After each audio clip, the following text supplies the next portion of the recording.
at the aspect of the government borrowing locally, because they're relying heavily on domestic borrowing to plug the budget deficits. It's a double-edged sword. It might crowd out the private sector. What's the reality as we speak right now? Yeah, okay. Thank you very much. Yes, and just a bit on the predictability of tax laws, because that's an area that I've been on for many years. I mean, in this country, we do have a national tax policy. We do have a national tax policy. Yeah. This document has been there for a couple of years now. Now, what we haven't seen is the actual implementation. And I think that is one of the risks that has been highlighted in the document itself, that you might have the policy, but is the political class ready to implement that document? We do have one document, but is it being implemented? That's a question. We do have what we call the medium-term revenue strategy, which was meant to kick off in 2024, 2025, and we are headed to the last year. It was meant to run for 3 years. But after what happened in 2024, the demonstration and the riots, everything appears to have come into a halt. Nothing is being implemented in line with that policy. As a matter of fact, what we've had and what we are seeing is some of the things that may be coming through maybe this year's finance bill is actually a complete reversal of some of the things. So, for instance, in the mid-term revenue strategy, there was an issue of increasing the threshold for VAT registration to about 8 million. Now, what we are hearing is that they want to scrap altogether a VAT registration threshold, meaning the moment I earn the first shilling, I should register for VAT. It doesn't send the clear message that we wanted, because someone planning 3 years ago, they would have expected some of the things to be done in a certain way.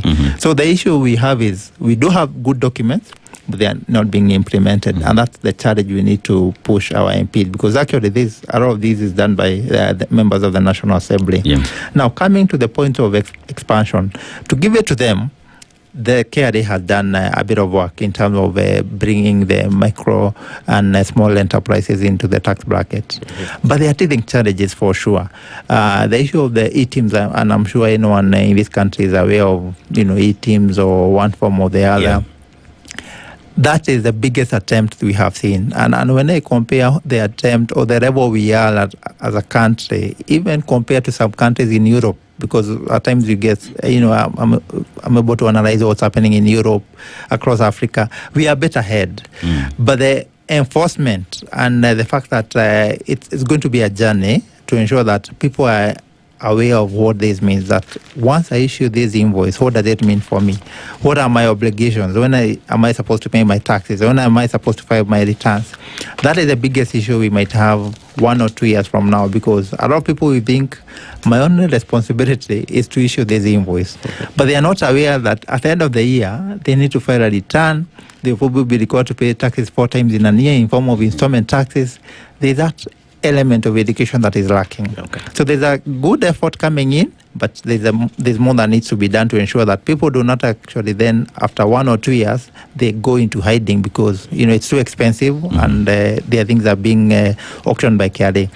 On borrowing, for sure there's cash flow in this country, or there's a lot of liquidity. Banks are holding a lot of liquidity. Let me say banks, because when I look at the T-bills and the bonds that are being auctioned, they are receiving massive oversubscription, which means banks are actually having money.